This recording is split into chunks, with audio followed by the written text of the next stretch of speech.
Warahmatullahi wabarakatuh.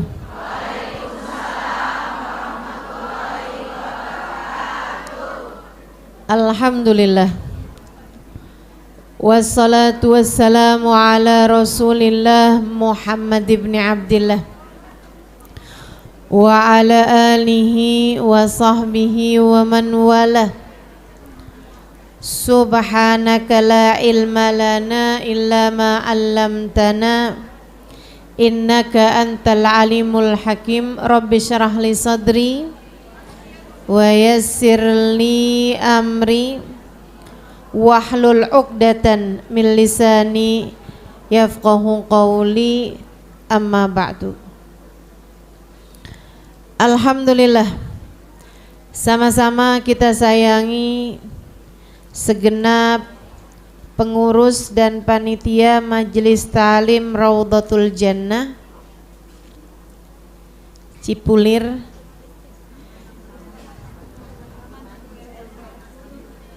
apa? Rahmat Taman Cipulir Estate. Kita doakan mudah-mudahan semuanya jadi wanita-wanita yang salehah, dipanjangkan umurnya, disehatkan badannya, dimurahkan rizkinya, dikabulkan hajatnya, semakin dicinta Allah Subhanahu wa taala dan Rasulnya. Segenap ustazah, segenap pimpinan majelis ta'lim, segenap pimpinan pondok pesantren yang mudah-mudahan semuanya dirahmati dan dicintai Allah, serta tentu saja semua yang hadir di majelis ini, baik ibu-ibu, kakak-kakak, adik-adik, anak-anak, nenek-nenek, yang mudah-mudahan semuanya dirahmati dan dicintai Allah, disayangi dan disyafaati Nabi besar Muhammad. Amin ya rabbal. Menjadi wanita terbaik di akhir zaman, maksudnya di zaman sekarang, gitu ya. Bagaimana caranya menjadi wanita yang baik, wanita yang salehah, wanita yang hidup bahagia, mati husnul khotimah, di akhirat masuk surga. Gimana caranya jadi perempuan yang seperti itu, jadi wanita yang seperti itu? Mari kita pelajari teman-teman saya sekalian. Kita awali dulu dengan baca suratul Fatihah. Kita minta pada Allah Subhanahu wa taala agar ilmu pagi hari ini menjadi ilmu yang manfaat. Amin. Ilmu yang membawa kebaikan bagi kita dunia hingga akhirat. Amin. Ilmu yang menjadi sarana perbaikan kehidupan kita dari hidup di dunia hingga kelak sesudah kematian. Ilmu yang bisa jadi cahaya menerangi kehidupan kita dari dunia, kita tahu apa yang harus kita lakukan, hingga kelak menjadi cahaya sesudah kita berada dalam alam kubur.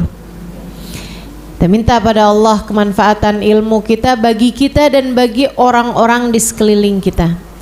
Ala hadhihi niyah wa bikulli niyatin salihah biniyatin nafa' wal intifa' wal mudzakarah wat tadhkir ibtigha mardatih wa qurbih wa thawabih wa husnil khatimah ma'al lutfi wal afiyah wa salahil akibah wa ila hadratin Nabi Muhammad sallallahu alaihi wa ala alihi wa sahbihi wa sallam. Al-Fatihah.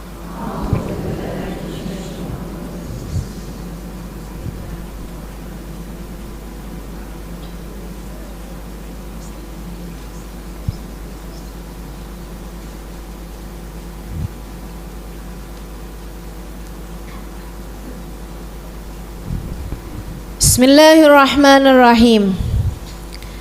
Menjadi wanita terbaik di zaman akhir. atau menjadi wanita yang baik lah ya. Kalau terbaik tuh kayak harus ada perbandingannya gitu. Gitu ya. Menjadi wanita baik aja gitu ya. Kayak terbaik tuh berarti harus ada orang-orang yang tidak menjadi terbaik gitu kan. Sehingga sekalian, apa nih persyaratannya untuk bisa jadi wanita yang solehah, wanita yang baik, bahkan di zaman ketika sudah akhir seperti ini? Yang pertama, ilmu. Kita nggak bisa ngerti caranya kalau nggak tahu ilmunya, betul nggak? Mesti banget tuh belajar. Jangan pernah berhenti belajar. Ibadah aja nggak pakai belajar, ngaco-ngaco. Dulu ada 2 orang bersaudara, laki-laki ya. Asalnya orang nggak bener terus tobat. Asalnya preman, mafia lah gitu, kriminal. Akhirnya keduanya bertaubat. Yang kakak bilang, kalau gitu saya mau ibadah dalam gua. Yang satu lagi adanya, kalau gitu saya mau ngaji di pondok pesantren, mau belajar sama seorang guru di pondok pesantren. Berangkatlah keduanya, kakak ibadah di dalam sebuah gua gitu ya. Dia bilang saya udah tahu caranya sholat, pas segala macam di sholat aja gitu, di ibadah aja di situ. Yang adeknya pergi ke guru gitu kan, berguru kepada seorang ulama. Dapat 2 mingguan, adeknya kangen sama kakaknya, jadi ditengokin lah kakaknya di dalam gua tersebut. Masuk aja udah kebauan. Wah, apaan sih ini, nggak enak amat. Dilihatin kakaknya lagi sholat sambil ngalungin bangkainya tikus. Tikus kecil. Apa tuh namanya tikus kecil? Cecurut. Nying-nying. Gak ada yang enak lah pokoknya bahasanya ya. Jadi dia heran, dia bilang, ya ampun nih kakak nih sholat gak sah. Sholat sambil bawa najis, kan gak sah. Habis selesai sholat tanyain, gimana kabar kamu kak? Baik, alhamdulillah. Itu apaan kak digantungin? Dia bilang, iya saya kemarin lagi sholat terganggu gara-gara tikus ini melintas-lintas. Akhirnya saya kesel sama tikus ini, saya bunuh. Habis saya bunuh, saya nyesel, makhluknya Allah saya sakiti. Jadi buat ngingetin saya biar nggak bikin salah lagi, biar nggak bunuh makhluknya Allah lagi, saya ikat. Setiap kali saya sholat saya gantungin. Sejak kapan kakak ngerjain itu? Sejak 3 hari yang lalu. Kak, 3 hari. Dari sejak 3 hari sholat kakak harus dikodok semuanya. Karena sholatnya nggak sah, sholat sambil bawa najis. Ibadah tuh mesti ada ilmunya, dek. Ibadah itu mesti ada ilmunya, bu. Kita mesti ngerti yang kita kerjain tuh apakah sudah sesuai dengan apa yang Allah Subhanahu wa ta'ala inginkan. Karenanya jangan berhenti belajar. Utlubul ilma minal mahdi ilal lahdi. Dalam pepatah Arab disampaikan, carilah ilmu dari sejak kamu berada dalam buayan sampai kamu masuk ke dalam liang kuburan. Utlubul ilma walau bisin. Ada ungkapan juga menyampaikan, tuntutlah ilmu walaupun sampai ke negeri Cina. Teman-teman sekalian saya muliakan, perumpamaannya sampai ke Cina loh. Padahal zaman itu tuh Cina masih belum jadi tempat menuntut ilmu gitu, maksud saya. Nah, itu segitunya diperumpamakannya itu adalah dengan negeri Cina gitu. Artinya bahwa kita itu harus tuntut ilmu sampai kemanapun juga, belajar. Terutamanya yang dimaksud di sini, yang saya maksud di sini dengan kalau kamu pengen jadi perempuan baik, kamu harus belajar. Maksudnya adalah ilmu agama hingga menjadikan kamu ibadahnya benar, keimanannya benar, hatinya benar. Itu 3 itu aja. Ibadah kamu secara syariat benar, keimanan kamu secara akidah benar, dan juga hati kamu secara rasa hatinya benar. Islam, iman, ihsan. Ini 3 rukunnya agama, teman-teman. Mesti pelajarin semuanya. Apalagi kita perempuan nih, kadang-kadang kan mau jelang menopause, darah keluar sembarangan. Udah lebih dari 15 hari masih aja keluar, katanya lagi mau ngabisin. Jadinya banyak. Nah itu kan ada hukum yang berkait di situ. Kamu kok nggak sholat mulu, kata suaminya. Iya saya emang lagi mens. Ini udah hari keberapa? 20. Nah, nggak ada ceritanya mens lebih dari 15 hari. Nah, itu harus dipelajari semua hal-hal tersebut biar kita mengerjakan ibadah sesuai dengan syariat yang sudah berlaku. Iman juga kayak begitu, jangan asal-asal. Ada dulu Sayyidina Syekh Abdul Qadir Al-Jailani, teman-teman saya sekalian, ibadah luar biasa. Satu waktu kita semua tahu Syekh Abdul Qadir Jailani seorang wali min auliyaillah, seorang kekasih dari kasih Allah Subhanahu wa taala.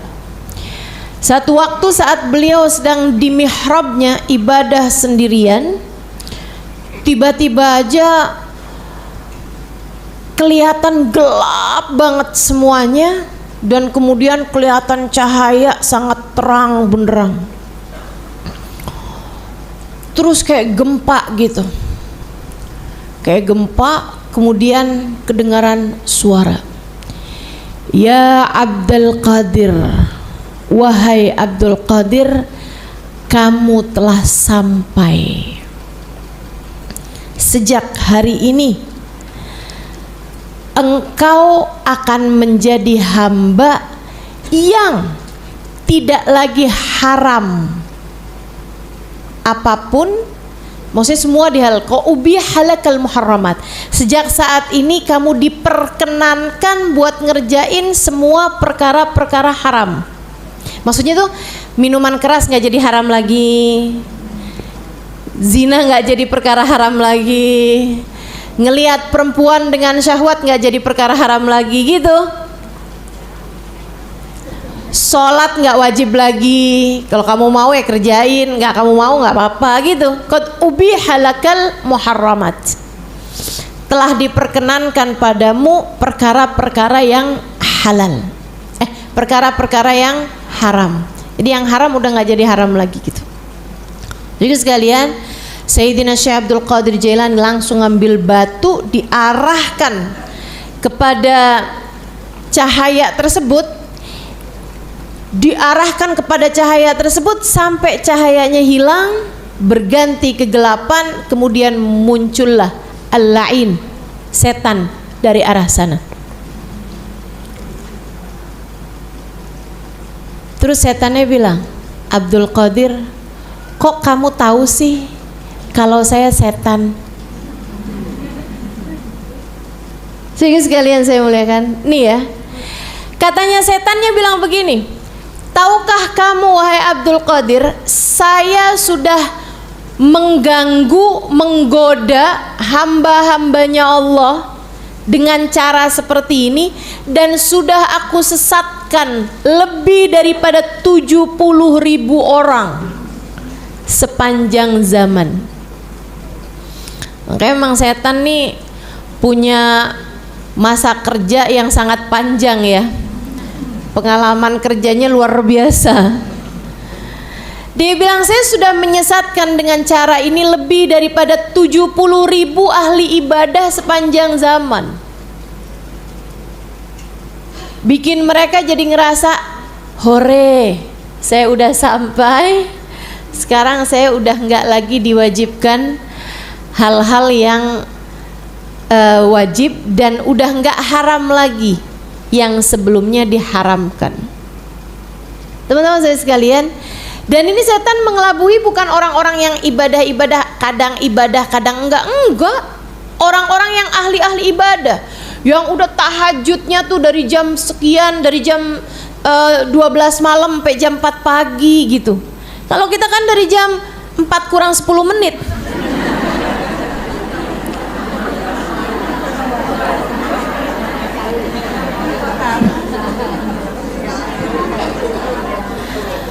Mereka tahajud dari jam 12 sampai jam 4, teman-teman saudaraku sekalian. Kita 12 menit sebelum adzan subuh. Masya Allah.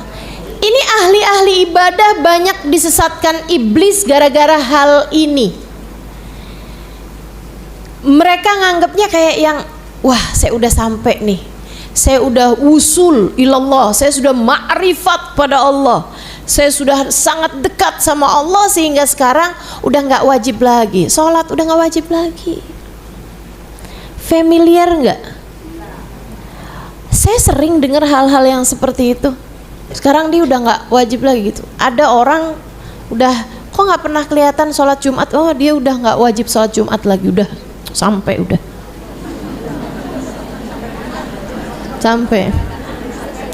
kagak jelas kemana, pokoknya sampai gitu bilangnya gitu ya, udah wusul.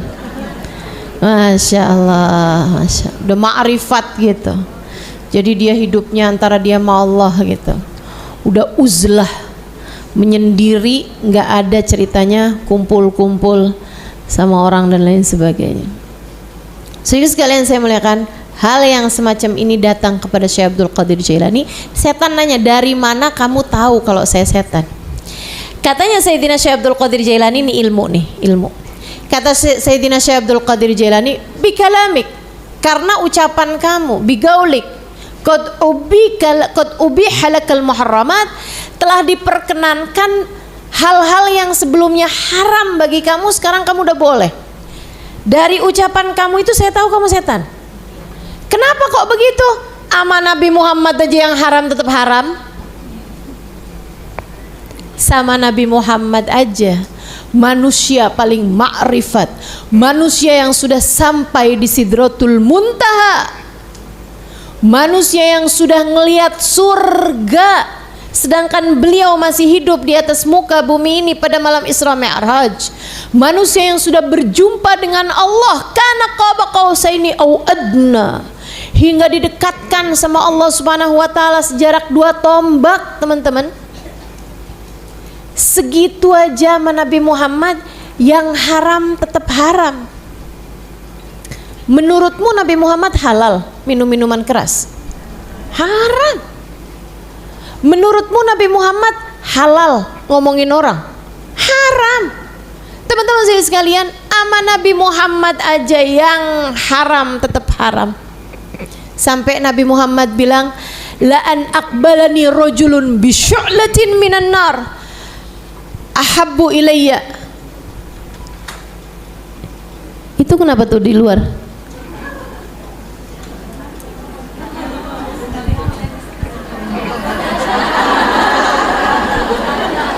Saya kirain ndak apaan gitu, kayak gini-gini.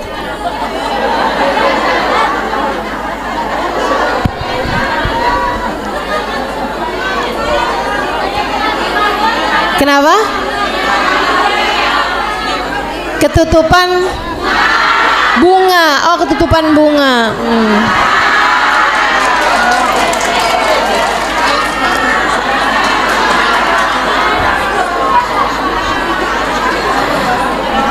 Saudaraku sekalian yang saya muliakan,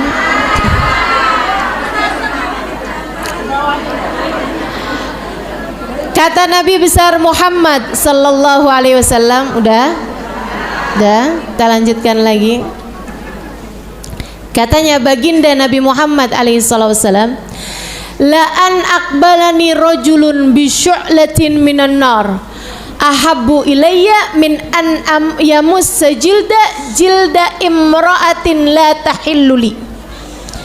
Kata Nabi, saya mendingan dihadapkan dengan seorang laki-laki yang bawa api, syu'lah minan nar, bawa api digini nih, gitu.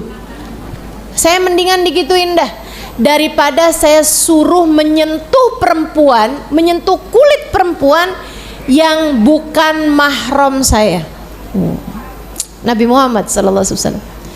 Kata Nabi, saya mendingan kamu lukai saya, kamu bakar saya, kamu hadapkan saya dengan api, lebih saya sukai daripada saya harus bersentuhan kulit dengan perempuan yang tidak halal bagi saya. Nabi kita Muhammad alaihi wasallam. Sekarang nih ada orang-orang yang baru taat-taat dikit aja udah berasanya nggak apa-apa dah saya salaman sama yang bukan mahram biar dia dapat berkah saya. Si perempuan-perempuannya juga nih kadang-kadang suka kadang-kadang.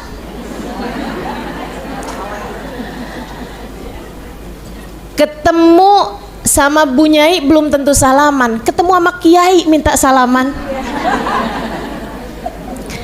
Ketemu sama ustazah belum tentu salaman, ketemu sama Pak Ustadz minta salaman. Ayo Ustadz, berkah Ustadz biar saya dapat berkah. Kiai biar saya dapat berkah. Gitu katanya minta berkah. Teman-teman sekalian saya muliakan, di atas syariat agama Allah nggak ada lagi yang lain. Syariat agama Allah Subhanahu wa taala kita junjung tinggi. Syariat agama Allah, dan itu nggak bisa kita dapat kecuali dengan kita belajar.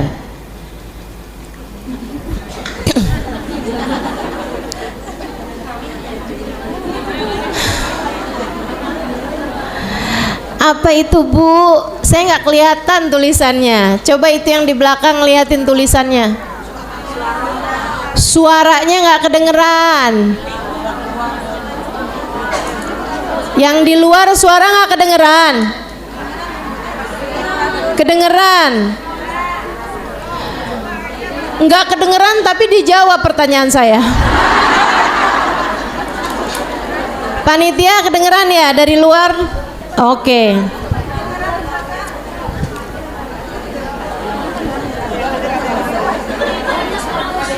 Ayolah fokus, jangan buat saya nggak bisa konsen.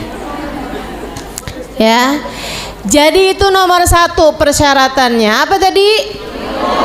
Ilmu, teman-teman. Sampai apa? Orang tuh nuntut ilmu, belajar tuh sampai apa yang wajib untuk persyaratan menjadi seorang perempuan solehah, wanita yang baik. Teman-teman sekalian, sampai dengan ibadahnya benar, imannya benar, begitu kan ya? Kemudian yang ketiganya hatinya benar. Ilmu loh yang bikin kita tahu bahwasanya, teman-teman sekalian yang saya muliakan, nangisnya sih bisa jadi sama, tapi yang satu bikin Allah murka, yang satu bikin Allah cinta. Sama-sama nangis kepada Allah SWT. Ini 2 orang nih bangun tahajud waktu malam, dua-duanya sama-sama nangis, dua-duanya sama-sama perempuan, dua-duanya habis selesai sholat nih apa, tapi yang satu dipandang Allah dengan pandangan cinta, yang satu dipandang Allah dengan pandangan murka. Yang dipandang Allah dengan pandangan cinta, ya Allah, terima kasih atas anugerah yang telah Engkau berikan. Maafkan hamba-Mu ini ya Allah. Abu'u laka bi ni'matika alayya wa abu'u bi dzambi. Faghfir li fa innahu la yaghfirudz dzunuba illa anta. Engkau bertubi-tubi memberikan karunia demi karunia untukku, nikmat demi nikmat tak putus-putus kepadaku.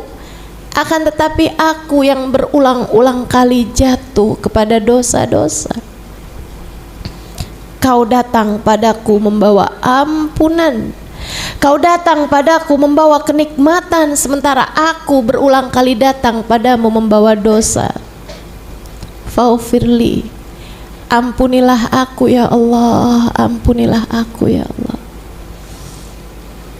Allah memandangnya dengan pandangan penuh cinta. Yang satu lagi, ya Allah, mengapa engkau uji aku dengan ujian sebesar ini? Tidakkah engkau lihat diriku ini ya Allah, begitu lemah? Tapi mengapa ujian ini tak ada habis-habisnya ya Allah?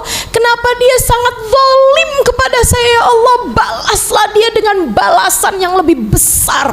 Bukankah karma itu ada ya Allah?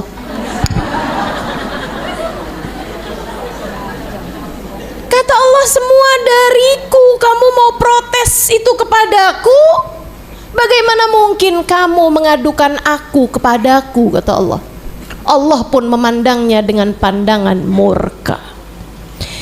Bisa ngebedain mana keluh kesah, mana tangisan syukur, mana tangisan sedih karena dosa, mana tangisan penuh haru. Teman-teman saudara sekalian, sama-sama nangisnya, tapi yang satu dipandang Allah dengan murka, yang satu dipandang Allah dengan cinta. Tergantung dari bagaimana rasa hatimu. Nah, rasa hati ini diatur sama ilmu. Makanya belajar biar ngerti, hatinya jadi bener, hatinya jadi ngadepnya pas. Rasa sama Allahnya tuh bener, teman-teman saudara sekalian. Rasa sama Nabi Muhammadnya bener, teman-teman saudara sekalian. Kalau kamu udah dapet nih ketiganya nih, ilmu yang mengatur ibadahmu, ilmu mengatur imanmu, ilmu mengatur hatimu, Islam, iman, ihsan kamu benar, kamu sudah dapat satu dari persyaratan menjadi wanita yang solehah, menjadi wanita yang baik. Saudara sekalian yang saya muliakan, kayak hidup berumah tangga perlu banget sama ilmu, perlu banget sama ilmu. Kamu ngadepin suami tuh perlu ilmu, teman-teman. Perlu ilmu.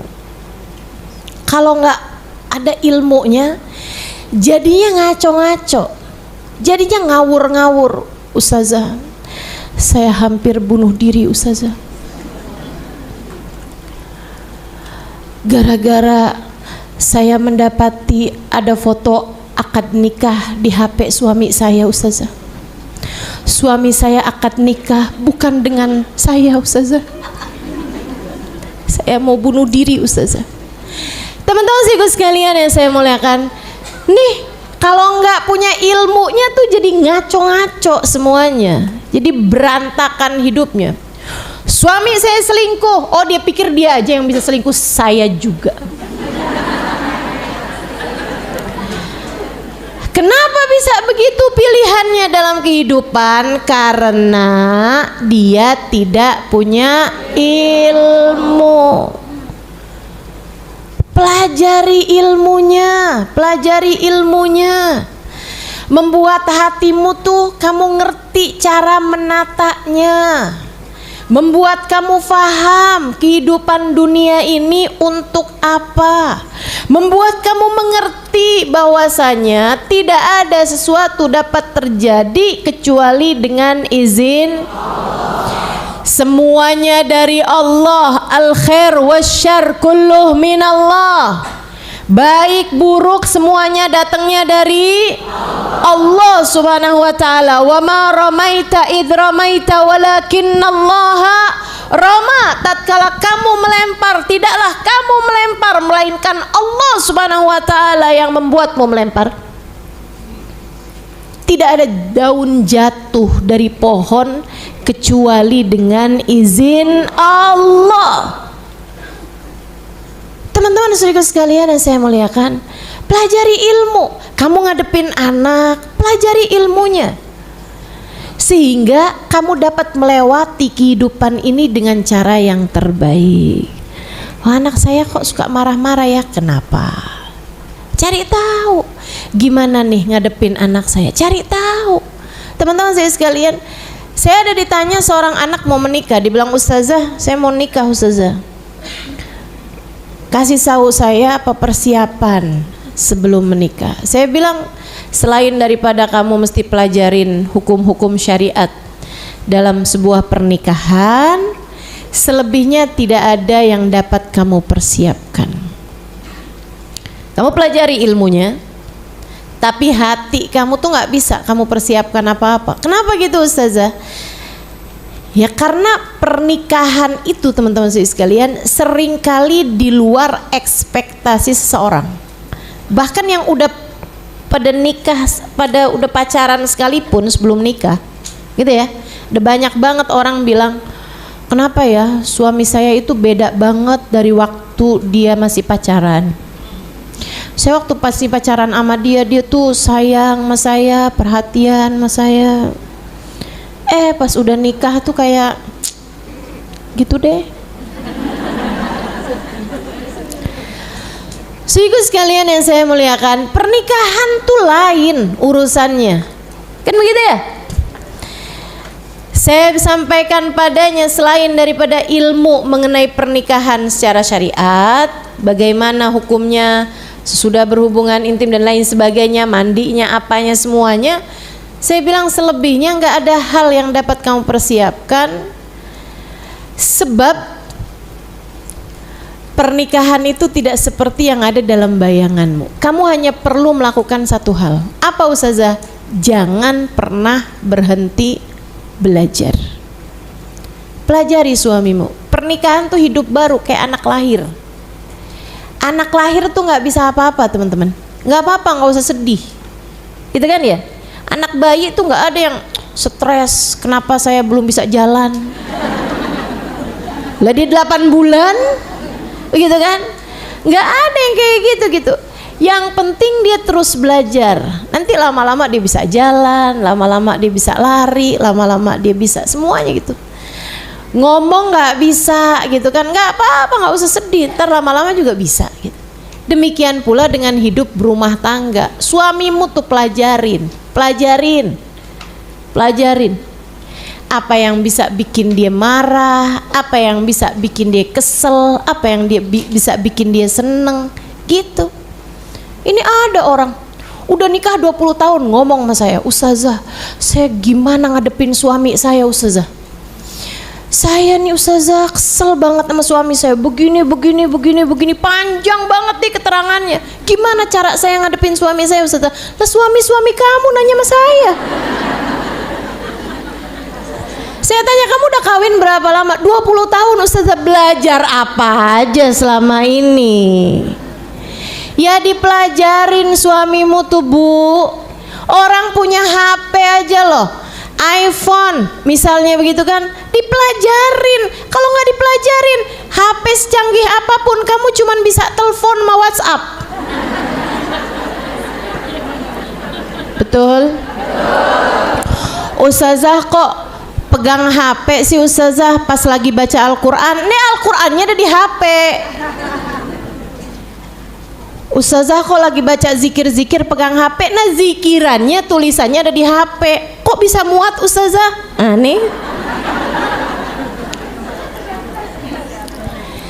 Saudaraku sekalian, secanggih apapun handphone, nggak jadi apa-apa manfaatnya. Mau smartphone sekalipun, kalau yang pegang orang yang nggak smart,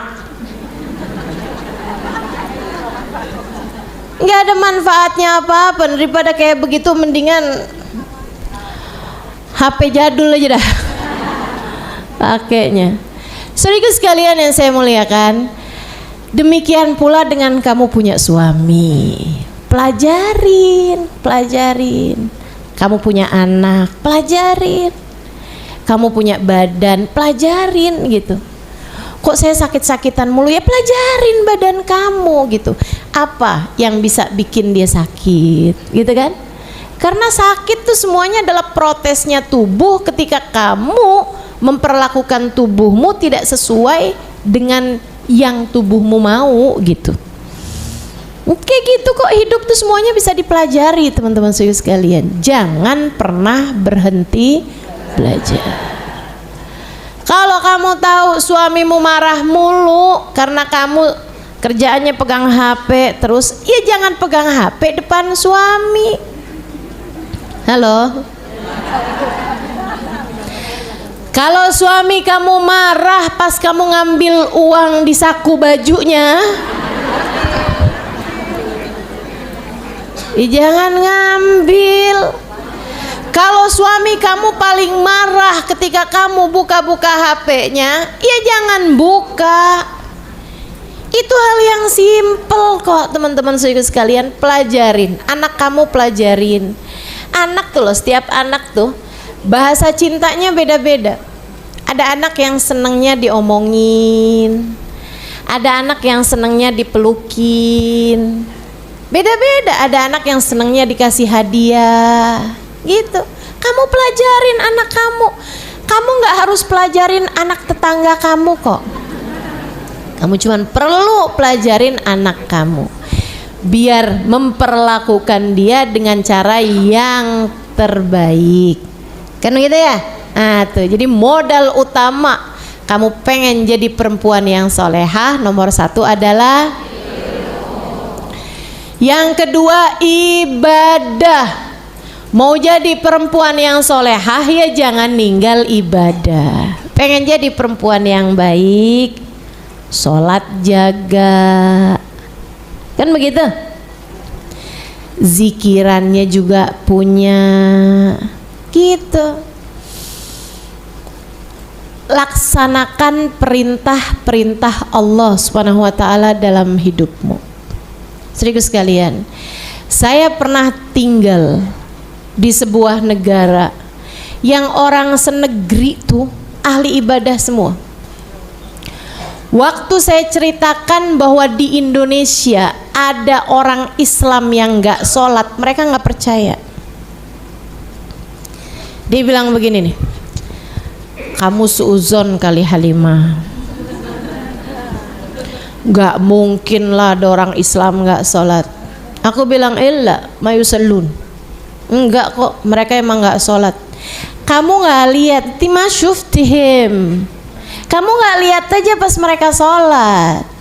Pasti mereka sholat lah Halimah, gak mungkin ada orang Islam gak sholat. Saya bilang enggak, emang gak sholat. Tahu dari mana kamu?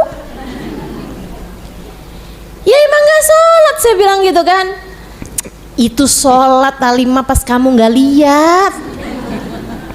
Kekeh. Gak mungkin ada orang Islam gak sholat. Kenapa gitu?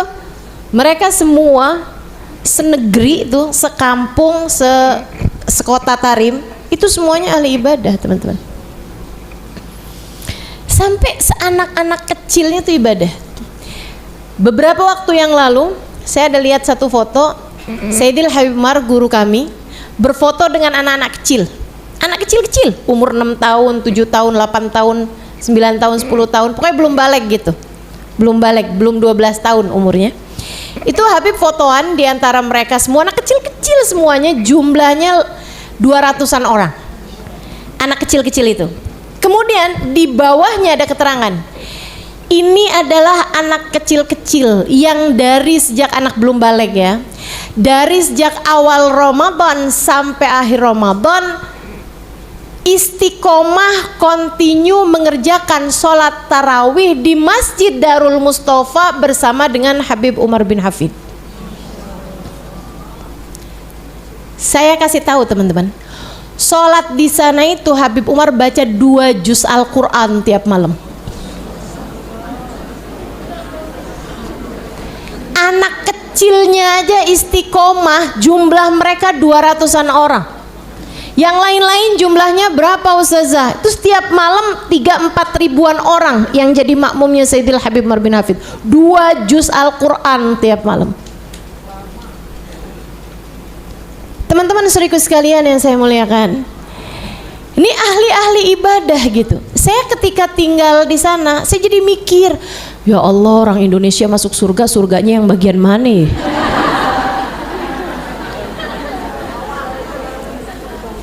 Masya Allah, nggak percaya ada orang nggak sholat. Ada tetangga saya cerita, karena saya waktu di sana itu tinggalnya barengan sama warga masyarakat gitu. Saya tinggal di luar sebelum di pondok pesantren, saya tinggalnya di luar bersama dengan abang. Saya jadi kenal sama tetangga, kalau mereka hajatan saya diundang. Kalau mereka masak banyakan saya dibagi gitu. Teman-teman saya sekalian, ada tetangga saya tuh bilang gini, kemarin nih ibu nih gak bisa makan, gak bisa ngapa-ngapain, nangis aja terus. Tuh tanyain aja Halimah, kenapa tuh? Saya tanya sama ibunya itu, kenapa bu? Katanya gak bisa makan kemarin malam. Oh, gimana saya bisa makan Halimah, saya ditinggalin sendirian, akhirnya saya gak sholat isya berjamaah.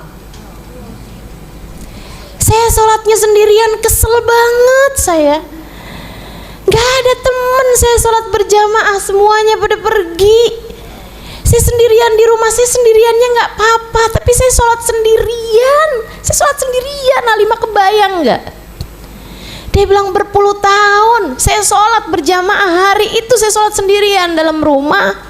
Sedih banget, saya gak kemakan makanan saya. Masya Allah. Gimana denganmu? Ibu guru saya, Sayyidil Habib Umar bin Hafid, ibundanya Hubabah Zahra, itu punya anak, teman-teman sekalian, anak pertama jadi mufti tarim, anak laki-laki pertamanya. Anak laki-laki terakhirnya, anak beliau banyak ya, kayak 7 orang, 8 orang gitu. Sedikit sekalian, itu anak laki-laki pertamanya jadi mufti, ilmunya luar biasa.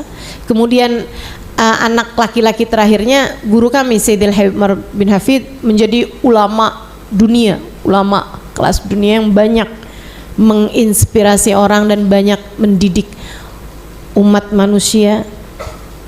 Punya murid banyak di Indonesia, banyak, luar biasa.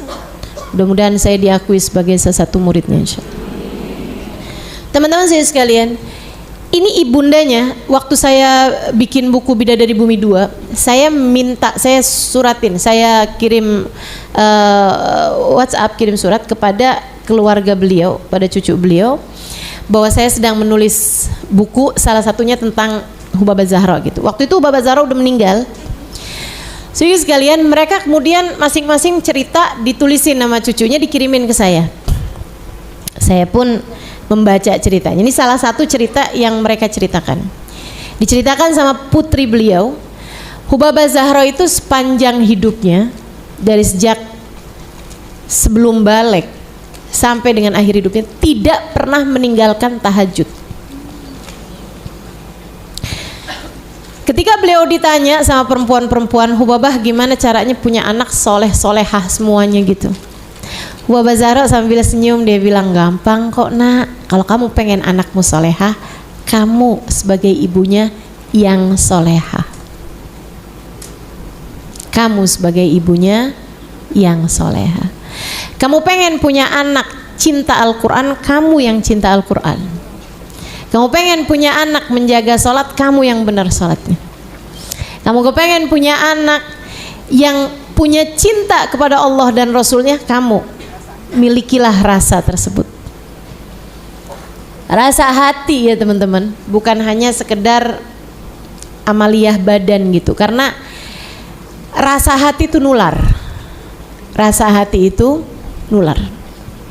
Kamu kalau lihat orang sedih-sedih dah, ya kan? Kamu lihat, mohon maaf ya, ada orang gila ketawa-ketawa depan rumah, kamu pasti ketawa juga. Betul apa enggak? Yang asal-asalnya lagi sedih aja begitu ngelihat orang gila gitu ketawa-ketawa gitu, kamu ikut ketawa juga, masya Allah. Apakah untuk ketawa kamu harus jadi gila? Ya kan enggak ya. Sehingga sekalian yang saya muliakan, Neni Hubabah Zahra nih seumur hidup nggak pernah ninggal tahajud. Sampai sekali aja nih dia ninggal. Malam itu tidur terlampau malam, dan juga sedang ada kesibukan, tidur kayak udah malam banget gitu, jam 1-an malam. Beliau tidur capek banget, begitu bangun azan subuh. Beliau terbangun karena dengar suara azan subuh dari masjid, memang sebelah rumah beliau. Itu kata putrinya, beliau bangun itu nyaris nggak bisa berdiri karena lututnya gemeteran. Beliau badannya semua gemeteran. Beliau bilang, adzanil fajar, ma qumtul lailah. Itu adzan subuh tuh. Astagfirullah, saya nggak bangun malam ini. Ya Rab, Zahra ma qamatil lailah. Ya Allah, Zahra hari ini nggak bangun malam. Ya Allah, maafin Zahra ya Allah. Samihni ya Rab, samihni ya Rab. Ibu, bukan karena nggak tinggal subuh, Bu, bukan. Nggak tinggal tahajud. Ibu-ibu saya sekalian, beliau bangun dengan gemeteran, ke kamar mandi dengan linangan air mata. Kemudian beliau sebelum mengerjakan sholat subuh, sholat qobliyah subuhnya, beliau sholat taubat terlebih dahulu. Nangis kepada Allah, ya Allah ampunilah ya Allah, ampunilah ya Allah. Dan anak-anaknya meriwayatkan, menceritakan bahwa kami tidak pernah melihat ibu kami lebih banyak menangisnya daripada hari tersebut. Sepanjang hari tangisan karena meninggalkan tahajudnya. Ada ahli-ahli ibadah di atas muka bumi ini. Jangan kamu kira kamu yang baru bisa sholat duha, istiqomah selama sebulan, kamu paling solehah. Gak ada papanya, gak ada papanya. Pengen jadi hamba Allah yang solehah? Yuk belajar, belajar untuk bisa istiqomah ibadah. Kita jadikan ibadah kita sebagai prioritas dalam kehidupan kita. Jangan pernah jadikan pilihan meninggalkan ibadahmu. Lagi belanja, dengeran suara adzan duhur, terus belanja, lihat jam di jam 2, terus belanja sambil mikir enaknya sholat apa enggak ya. A'udzubillahi minasyaitonirrajim. Wa ma khalaqtul jinna wal insa illa. Dan tidaklah kami ciptakan jin dan manusia kecuali untuk beribadah kepadaku. Maka yuk belajar untuk bisa istiqomah dalam ibadah, insya Allah. Teman-teman sekalian saya muliakan, kenapa penting ibadah ama menjadi baik? Nih ya, saya sering banget dengar orang ngomong kayak begini nih, dia tuh nggak sholat tapi dia baik. Dia tuh emang nggak nutup aurat tapi dia baik. Dia tuh memang suka minum minuman keras tapi dia baik. Gitu suka ada bahasa seperti itu. Teman-teman saudara sekalian, baiknya menurut siapa? Kalau yang kamu maksud baik menurut manusia, perlakuan sebagai manusia hablum minan nas, bahasa itu boleh-boleh aja. Akan tetapi jika yang dimaksud adalah dia baik di sisi Allah Subhanahu wa taala, saudariku sekalian yang saya muliakan, Allah perintahkan dan dia tinggal, bagaimana mungkin hamba tersebut dinilai baik di sisi Allah Tuhannya? Kamu kalau punya anak, kamu suruh-suruhin mulu, dia nggak kerjain, gitu ya. Kamu suruh satu hal dia nggak kerjain, walaupun dia baik sama teman-temannya apa segala macam, adakah kamu menganggap anak kamu tersebut anak baik? Enggak, teman-teman. Kalau menurut saya, orang nggak sholat adalah orang yang meninggalkan Allah. Orang yang meninggalkan Allah itu tidak baik, teman-teman. Allah aja dia tinggalin, apalagi yang lain. Makanya saya sering sampaikan ke adik-adik para jomblowers, jangan pernah mau nikah sama orang gak sholat, dek. Kenapa gitu? Allah aja dia tinggalin, apalagi kamu. Ibu, jangan mau nikahkan anakmu dengan orang gak sholat. Kenapa gitu? Bu, Allah aja dia tinggalin, Bu, apalagi anakmu. Tapi dia cinta mati sama saya ustazah. Ya sekarang tungguin sampai cintanya hilang. Cintanya hilang, hanya sisa matinya. Cinta mati. Insya Allah.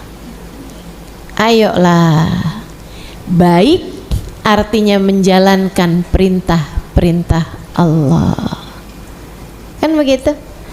Jalanin ibadah. Yang wajib jangan pernah punya pilihan untuk meninggalkan. Yang sunnah pelajarin untuk bisa belajar, untuk bisa mulai mengerjakannya. Bu, umur udah 60 tahun belum juga continue istiqomah, mudawamah, bangun tahajud. Mau kapan tahajudnya? Umur udah di atas 40 tahun, baca Quran masih terbata-bata. Mau kapan melancarkannya? Ibu, kakak, adik, kita diciptakan Allah Subhanahu wa taala buat ibadah kepadanya di atas muka bumi ini. Kalau kamu terus menunda, saya khawatir di saat datang ajal menjemputmu untuk kamu masuk ke alam sesudahnya, yaitu alam kuburan nanti, takutnya kamu termasuk di antara yang diceritakan Allah Subhanahu wa taala dalam Al-Qur'an. Wa qala rabbirji'un la'alli a'malu salihan fima taraktu. Ada orang-orang yang ketika dicabut ajalnya mereka bilang, ya Allah, tungguin, sisain ya Allah, sebulan, seminggu deh, oke sehari, sejam ya Allah, sejam. Rabbirji'un, kembalikan aku hidup lagi di dunia. La'alli a'malu salihan fima taraktu. Aku akan mengerjakan amal-amal kebaikan yang semula aku tinggalkan. Ya Allah, balikin lagi saya di dunia ya Allah. Saya mau sholat, saya mau sujud, saya mau baca Quran, saya mau sedekah, saya mau hadir majelis taklim, saya mau sholawatan kepada Nabi Muhammad. Kembalikan aku hidup di atas muka bumi ini. Kata Allah, kalla innaha kalimatun huwa qailuha wa min waraihim barzakhun ila yaumi yub'atsun. Gak bisa. Waktumu hidup sudah habis. Kamu pergunakan tidak untuk mencari keridhoanku. Kamu gunakan tidak untuk beribadah kepada aku. Sekarang waktumu telah selesai. Innaha kalimatun huwa qailuha. Itu hanyalah kalimat keluar sia-sia, tidak ada manfaatnya apa-apa. Wa min waraihim barzakhun ila yaumi yub'atsun. Sekarang silahkan kamu masuki alam barzakh sampai kamu dibangkitkan. Tidak ada kemungkinan untuk kembali. Yang ada hanyalah penyesalan belaka. Bu, andai kamu waktu hidup, sepanjang hidup nggak pernah punya rumah sendiri, ngontrak terus, begitu datang ajal menjemputmu, nggak akan jadi penyesalanmu. Ya Allah, tungguin dong, pengen ngerasain punya rumah sendiri. Ada. Maaf adik-adik, andai kamu meninggal dunia belum pernah menikah sekalipun, meninggal muda, belum sempat menikah, nggak akan jadi penyesalanmu. Ya Allah, saya pengen dong ngerasain malam pertama. Gak akan jadi penyesalanmu, teman-teman. Tidak akan menjadi penyesalanmu. Saudaraku sekalian yang saya muliakan, andai kamu menikah nih, nggak pernah punya anak, nggak dikasih Allah Subhanahu wa taala anak, nggak akan jadi penyesalanmu. Ya Allah, saya pengen hidup lagi di dunia biar punya anak ya Allah. Nggak ada, tidak menjadi penyesalanmu. Nggak pernah punya HP yang bagus, nggak pernah punya tas mahal, nggak pernah punya baju yang branded misalnya gitu, nggak akan jadi penyesalanmu begitu datang ajal menjemputmu. Yang jadi penyesalan adalah amal-amal soleh yang kamu tinggalkan. Yang jadi penyesalan adalah kebaikan-kebaikan yang kamu tunda-tunda untuk dapat melaksanakannya. Karenanya bersegeralah, jangan tunda amal kebaikan. Selagi mampu kerjakan. Yuk, yang kemarinan belum tahajud, mau mulai kapan nih tahajudnya? Malam ini insya Allah.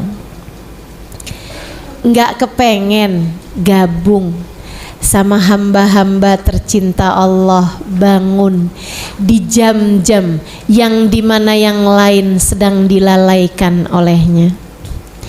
Itu jam-jam intim teman-teman, itu jam-jam dekat, itu waktu-waktu yang paling potensial untuk kamu menjadi seseorang yang dipandang dengan pandangan penuh cinta. Saudaraku sekalian yang saya muliakan, kamu ada di jam-jam yang seperti itu.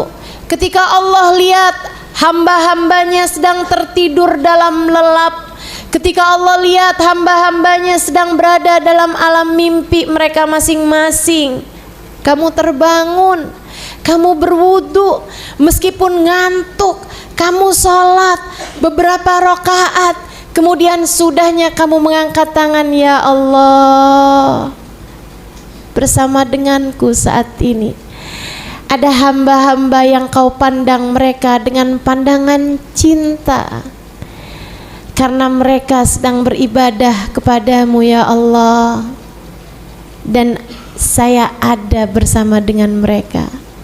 Sebagaimana engkau memandang mereka dengan pandangan cintamu, pandang pula lah hambamu yang satu ini dengan pandangan yang sama. Meskipun amal mereka tidak sama dengan amal perbuatanku yang masih penuh dengan dosa ini ya Allah. Ya Allah, kasihanilah hambamu ya Allah. Dosanya kebanyakan, amal perbuatannya masih kurang, kesian. Dosanya nggak berhenti-berhenti, cita-citanya masuk surga, kesianin ya Allah, kesianin. Kalau ada yang mau kamu adukan di jam-jam intim semacam itu, adukan dirimu. Gak usah aduin orang lain. Ya Allah, jahat banget tuh tetangga ya Allah. Gak usah ngaduin orang lain teman-teman.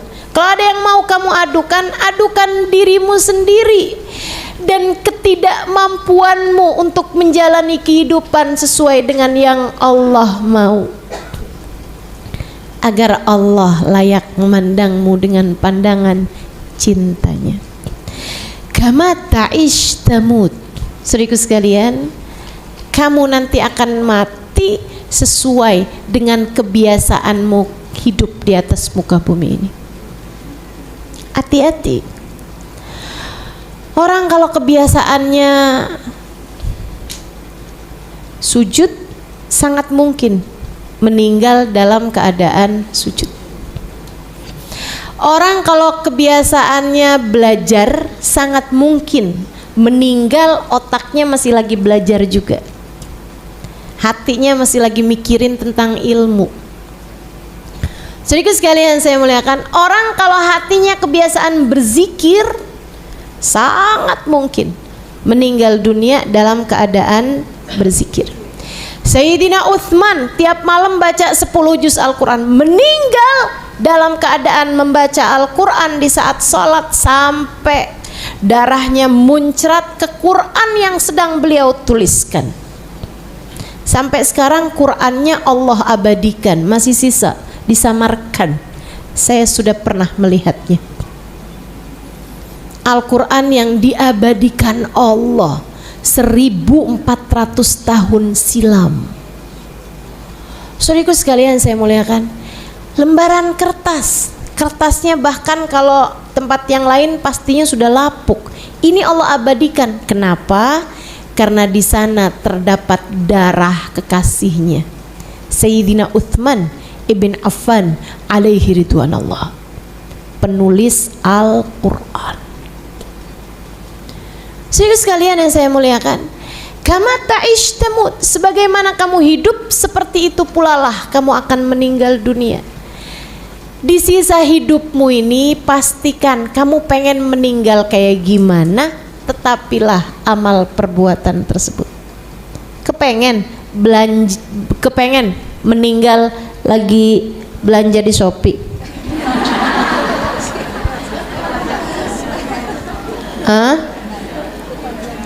kerjaannya scroll Shopee sampai 2-3 jam.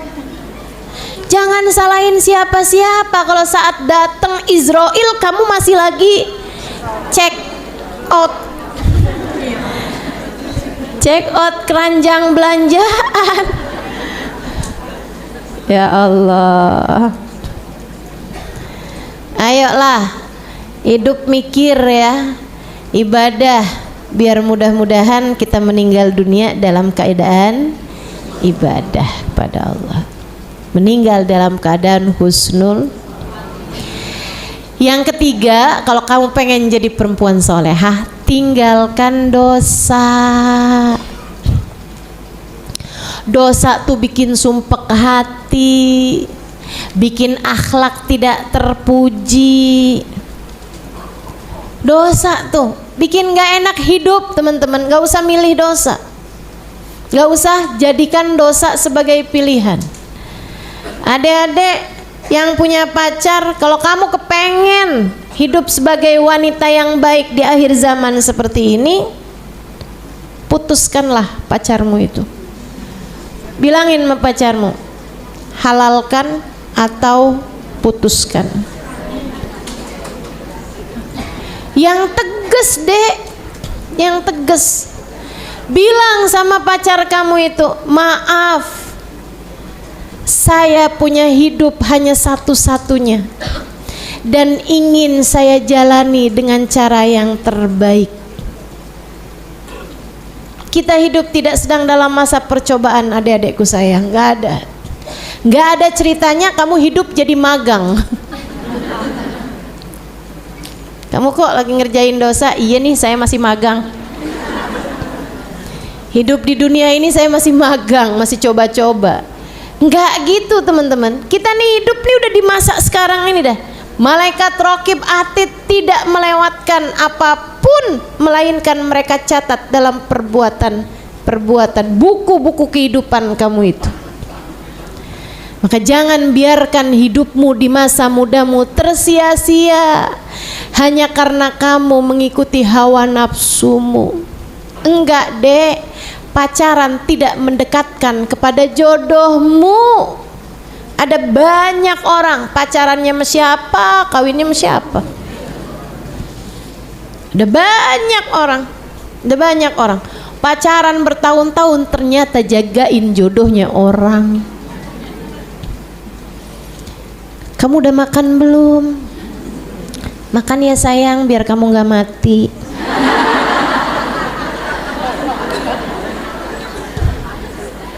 Ayo bismillah, benerin hidup. Insya Allah. Kita punya hidup cuma sekali, jangan mau menghabiskannya dengan gelimang dosa. Segera perbaiki diri, segera beranjak, tinggalkan jalan-jalan setan, deketi jalan-jalan Allah Subhanahu wa taala. Tinggalkan jalan-jalan yang salah, mulailah mengarah kepada jalan Allah Subhanahu wa taala hingga membawamu kepada surga. Saudariku sekalian yang saya muliakan, ucapkan seperti yang diucapkan Nabi Allah Ibrahim alaihi salam, wa qala inni dzahibun ila rabbi sayahdin. Saya berangkat menuju Allah. Saya berjalan menuju Allah. Sayahdin. Allah pasti akan selalu menunjukkan jalan bagiku. Hidupmu singkat adekku sayang. Jangan mau kamu habiskan dengan gelimang dosa. Ibu-ibu, mau sampai kapan kamu ngomelin suamimu terus-terusan? Kamu pikir itu gak dosa? Tapi ustazah, dia juga kayak begitu sama saya. Itu urusan dia, kamu kok ngiri sama orang bikin dosa?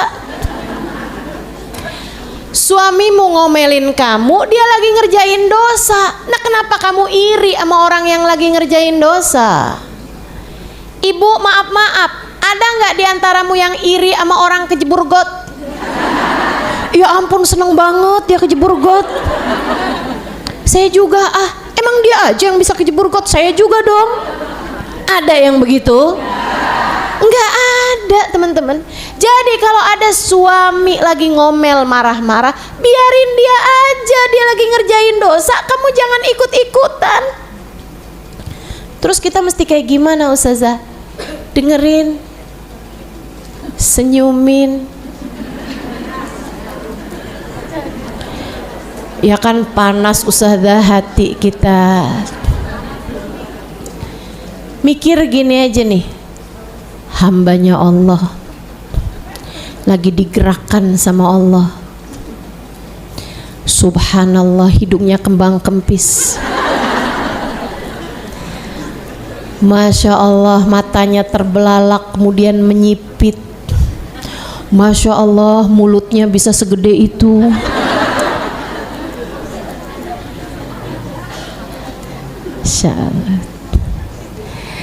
Teman-teman saudaraku sekalian yang saya muliakan, orang bikin dosa biarin dia aja, kamu jangan. Ada tetangga lagi ngomongin orang, yaudah biarin dia aja, kamu jangan ikutan. Masa mau iri sama orang bikin dosa? Biarin dia aja, orang hanya akan dihisab atas apa yang dia lakukan, bukan atas apa yang orang katakan. Suamimu ngomong apa nggak akan ngaruh terhadapmu, teman-teman saudara sekalian. Kamu nggak akan ditanya kenapa suami kamu ngomong begini sama kamu, nggak akan ditanya begitu. Tapi kalau kamu jawab, kalau kamu marah, kalau kamu ngomel, itu akan jadi hisab kamu. Makanya waktu ada seorang perempuan nanya sama saya, ustazah gimana ya cara saya bangunin suami saya buat sholat subuh ustazah, susah dibanguninnya. Saya udah pakai segala cara ustazah, dari ngomel, dari ngatain dia, saya kurang siram aja ustazah pakai air. Saya takut kalau saya siram pakai air ntar dia ngamuk gitu. Gimana cara saya ustazah buat bangunin dia? Saya bilang, cara kamu bangunin dia, jangan bangunin. Serius ustazah? Iya, berhenti bangunin. Kenapa gitu ustazah? Karena suamimu nggak sholat, kamu nggak akan ditanya sama Allah. Tapi kamu ngomel, kamu ketulis dosa di sisi Allah. Ngapain mau-maunya kamu kerjain dosa untuk melakukan sesuatu hal yang nggak akan jadi pertanggungjawaban dirimu? Jadi serius ustazah, nggak usah kita bangunin aja sekali dua kali dengan sayang, dengan cinta. Dia nggak bangun, tawakkaltu ala Allah.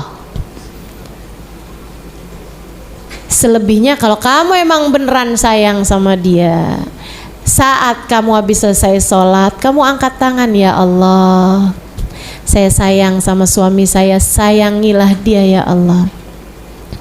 Berikanlah hidayahmu, kepadaku dan kepadanya untuk dapat menjaga perintah-perintahmu dan melaksanakannya dengan cara yang terbaik. Gitu. Jangan malah bangun bang, kagak sholat juga neraka loh bang.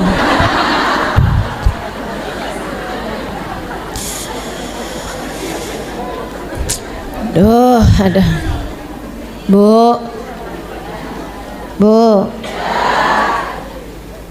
belajar lebih cantik, lebih manis, lebih baik kepada suaminya, sebab dia adalah jalan surga bagimu. Ketika kamu berbuat baik padanya, jalan neraka bagimu ketika kamu menyia-nyiakannya. Yuk, insya Allah, mudah-mudahan tinggalkan dosa-dosa, apapun itu bentuknya. Itu yang ketiga. Yang keempat, syarat buat jadi perempuan baik, teman-teman sekalian, hatimu yang baik. Modal banget loh ini, modal banget, modal hidup banget nih yang ini nih. Ya yang tadi juga sih. Cuman yang ini nih kayak sering banget kelewat gitu. Orang tuh banyak yang berpikir kok pengen jadi orang baik, kayak benerin sholat, jauh dari dosa gitu kan, tutup aurat, ini itu apa segala macam. Lupa sama yang di dalam sini nih. Lupa bahwa hati ini juga kalau kepengen baik harus baik, malah justru mulainya dari hati duluan. Hati yang bagaimana Ustazah yang bisa jadi baik? Hati yang tidak punya kebencian terhadap siapapun. Yuk, perlu banget buat kita punya.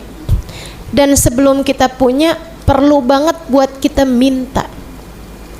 Sebab biasanya kalau minta dikasih. Allah tuh kalau kita minta dikasih. Jadi Bu, kalau lagi doa tuh jangan urusannya minta duit mulu. Ya Allah, pengen punya rumah. Ya Allah, pengen kebeli mobil. Ya Allah, pengen punya HP yang bagus. Ya Allah, pengen punya suami yang cakep. Ya Allah, kepengen punya anak yang cakep. Kok mintanya urusan dunia mulu sih? Nggak tertarik apa? Ya Allah, pengen punya hati yang baik, yang tidak membenci siapapun, hati yang penuh cinta kepada siapapun, hati yang bersih dari segala penyakit-penyakitnya, hati yang tidak punya perasaan iri dengki terhadap siapapun, hati yang tidak memiliki kesombongan, hati yang tidak ingin pamer terhadap apapun yang telah berhasil dilakukan, hati yang selalu merendah di hadapan Allah Tuhannya, hati yang indah, hati yang penuh cinta kepada Allah, kepada Rasulullah, kepada umat Nabi Muhammad, kepada apapun yang mendekatkan kita kepada cintanya. Orang kalau hidup di atas muka bumi hatinya baik, teman-teman saudaraku sekalian, hidupnya enak, hidupnya senang. Ngelihat suami hatinya enak, dipandangnya suami dengan pandangan penuh cinta. Ketika suaminya pergi, diserahkan kepada Allah. Kalau dia berdoa saat suaminya tidak ada, dia akan berdoa begini, ya Allah, saat aku bersamanya, aku memandangnya dengan pandangan penuh cinta. Ketika aku tidak sedang bersamanya, aku mohon padamu ya Allah, pandanglah dia dengan pandangan penuh cinta. Hatinya baik, makanya begitu doanya. Saudaraku sekalian yang saya muliakan, Dia bisa berdoa, ya Allah bahagiakanlah suamiku dimanapun saja dia berada. Bahagiakanlah suamiku bersama dengan siapapun dia berada.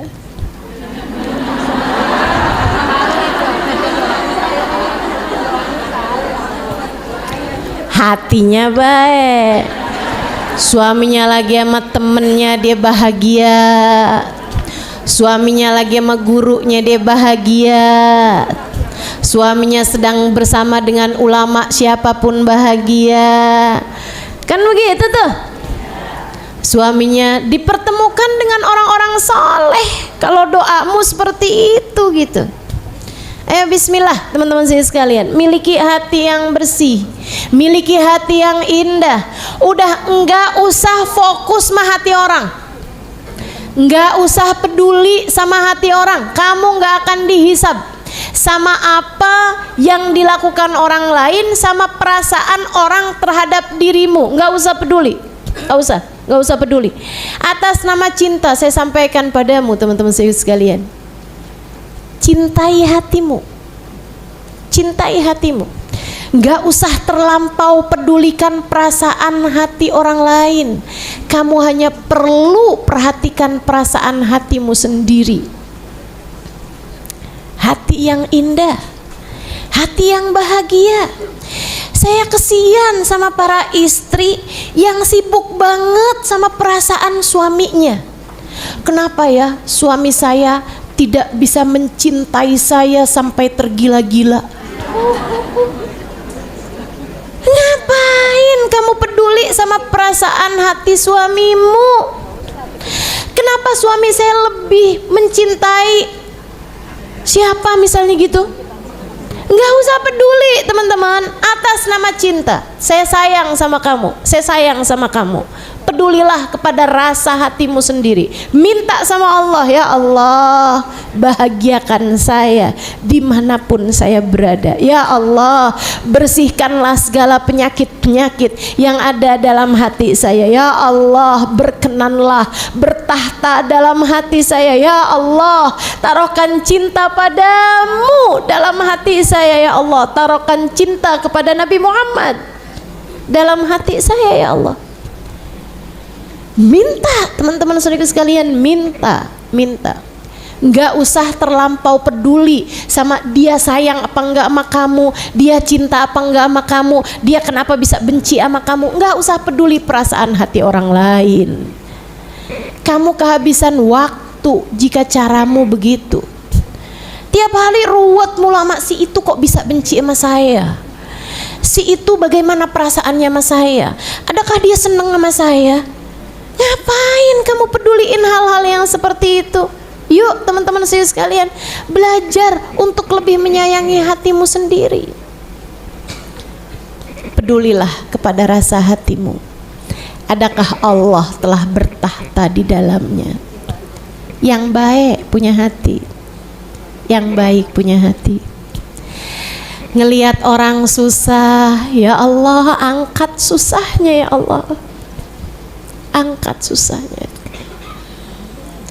Ngelihat ada istri ditinggalin sama suaminya, hati yang baik, ya Allah kasihanilah perempuan tersebut, gantikan untuknya yang lebih baik, atau kembalikan hati suaminya padanya. Tuh hati yang baik begitu tuh. Bukannya kalau ngelihat perempuan ditinggalin sama suaminya, siapa itu dia, pantas aja, gua kenal siapa dia tuh, tinggalin sama lakinya baru sekarang. Astagfirullah. Pantasnya sih udah dari dulu tuh cewek kayak begitu modelannya. Kenapa kamu biarkan kotoran-kotoran itu dalam hatimu teman-teman? Tidakkah kamu takut terhadap apa yang Allah sampaikan dalam Al-Quran?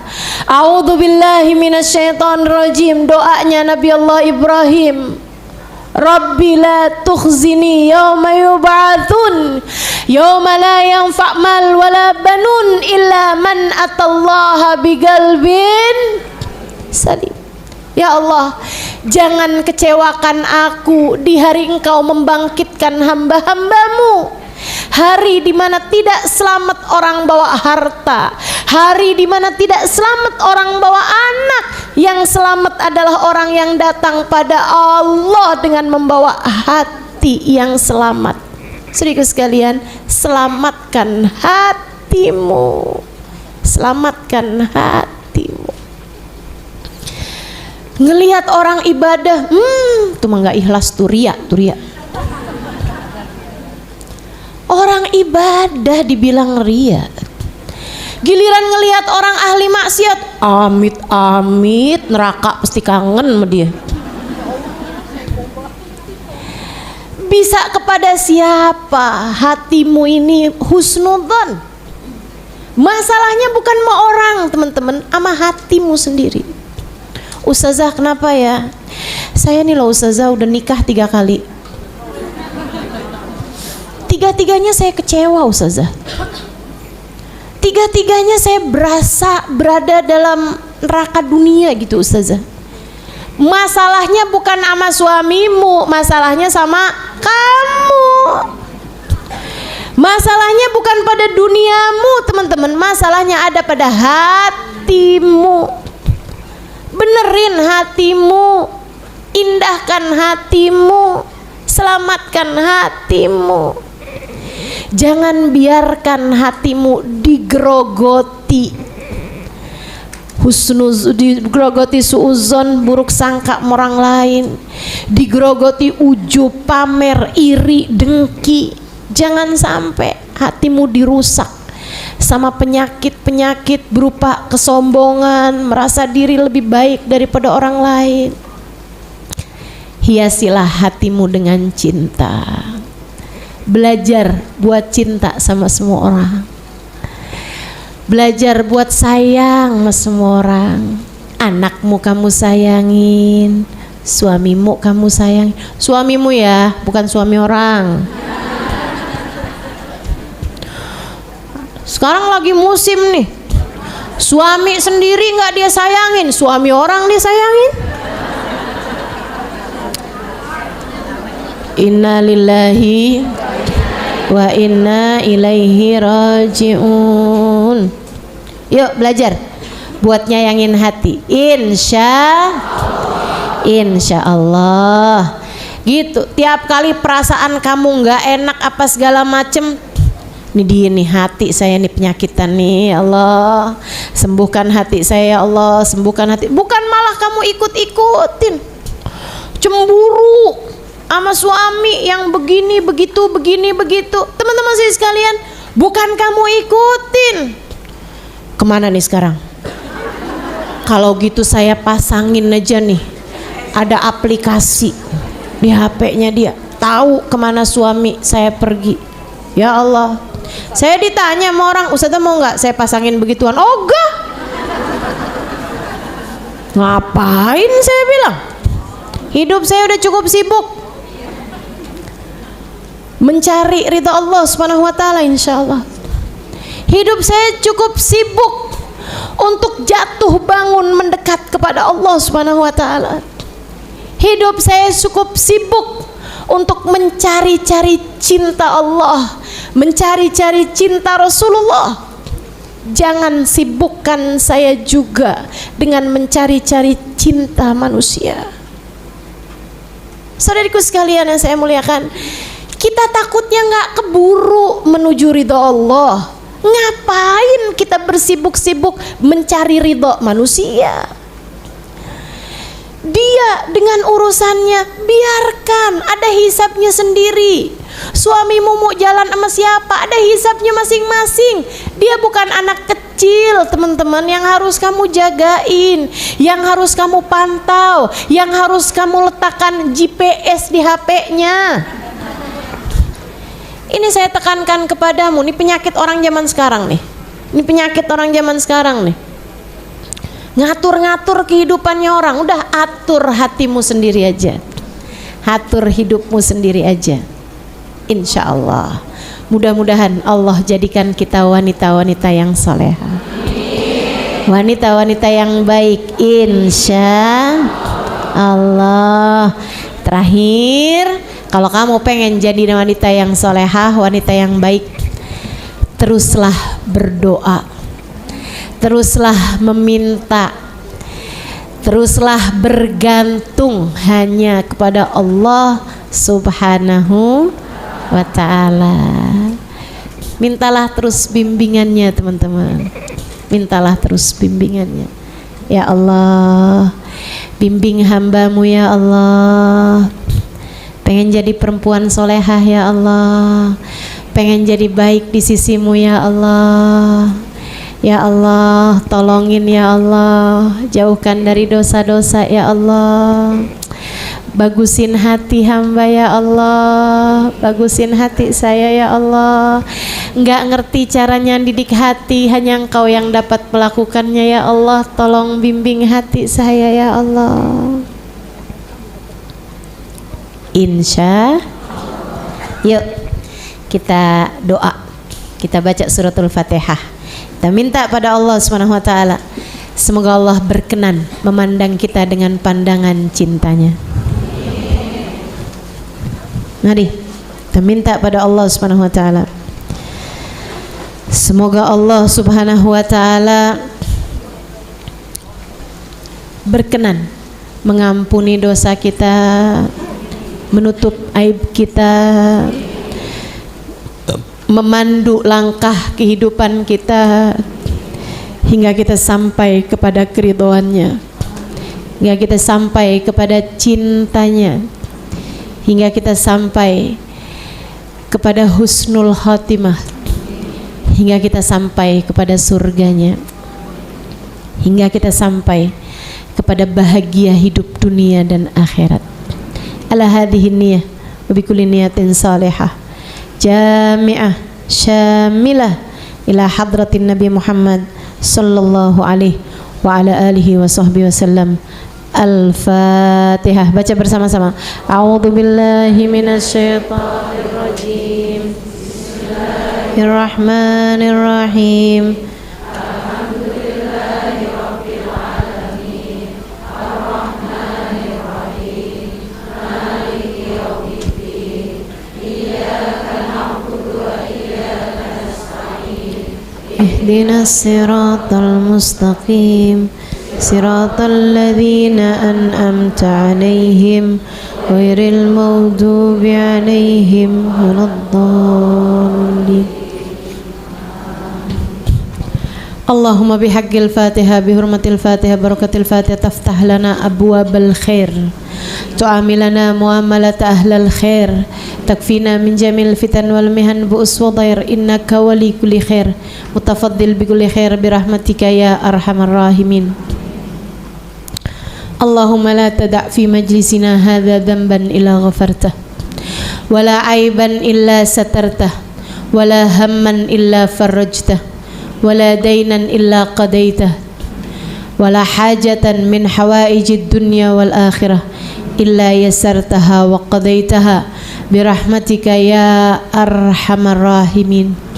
Ya Allah, pandanglah semua yang hadir di majelis ini dengan pandangan kasih sayang-Mu. Lihatlah hati-hati kami ya Allah, yang penuh dengan kotoran ini, yang penuh dengan dosa-dosa ini, yang penuh dengan aib dan celah ini. Lihatlah ya Allah, ya Allah, ya Allah. Ada banyak penyakit hati yang telah bersarang dalam hati kami ya Allah. Iri, dengki, kesombongan, berbangga dengan diri sendiri, ujub, ria, pamer, suuzon, kecemburuan, berharap kepada selain-Mu, ragu-ragu denganmu, ragu-ragu dengan kekasih-Mu, baginda kami Nabi besar Muhammad.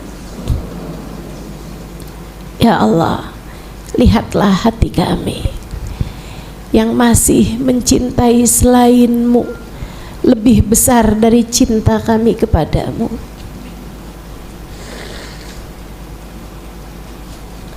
Yang masih menginginkan dunia lebih daripada kami menginginkan keridhaan-Mu. Ya Allah, padahal kami faham bahwa dunia esok atau lusa akan segera kami tinggalkan.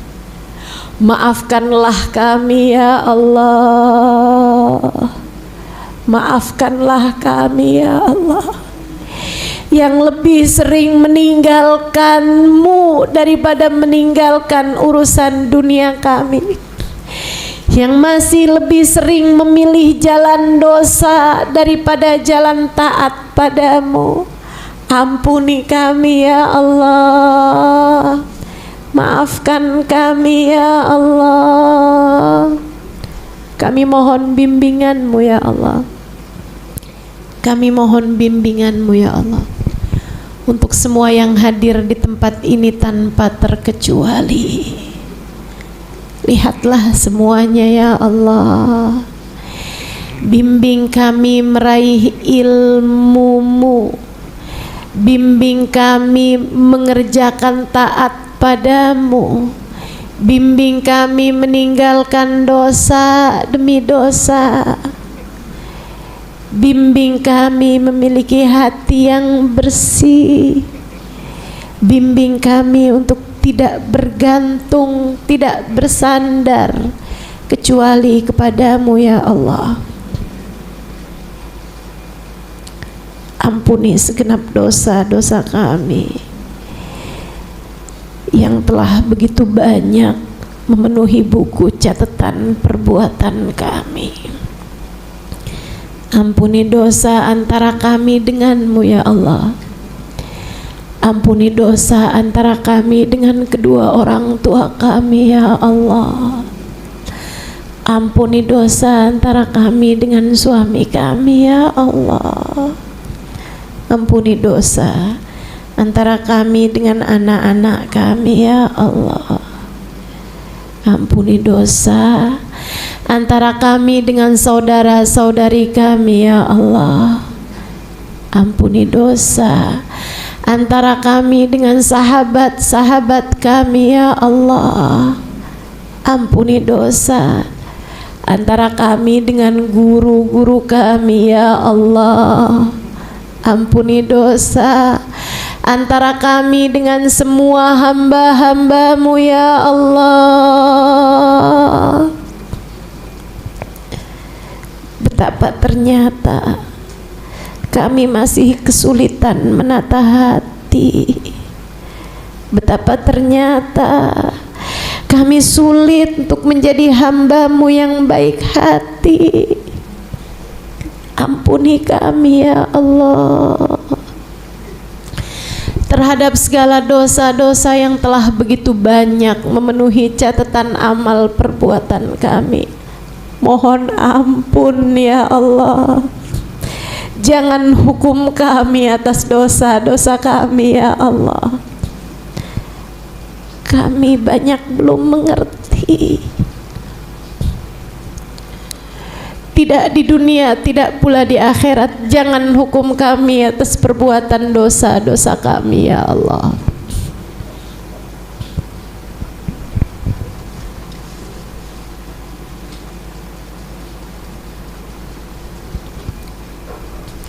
Bimbing kami menjadi hamba-Mu yang solehah ya Allah.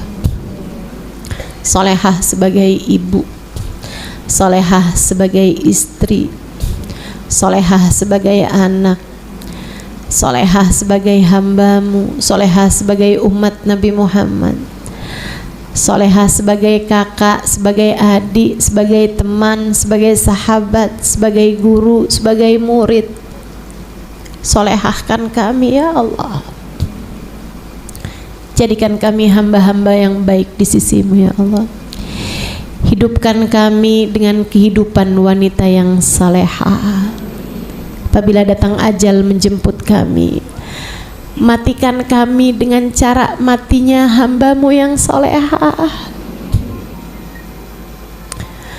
Di dalam kubur nanti ya Allah, kumpulkanlah kami dengan hamba-hambamu yang soleh-solehah.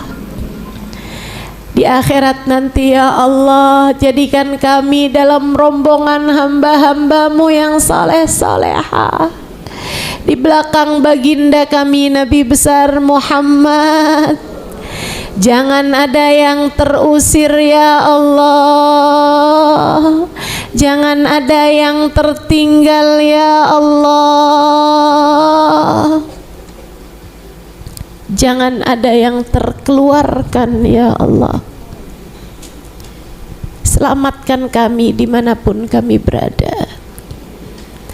Bahagiakan kami dimanapun kami berada. Mudahkan urusan kami dimanapun kami berada. Sehatkan zahir batin kami ya Allah, dimanapun kami berada.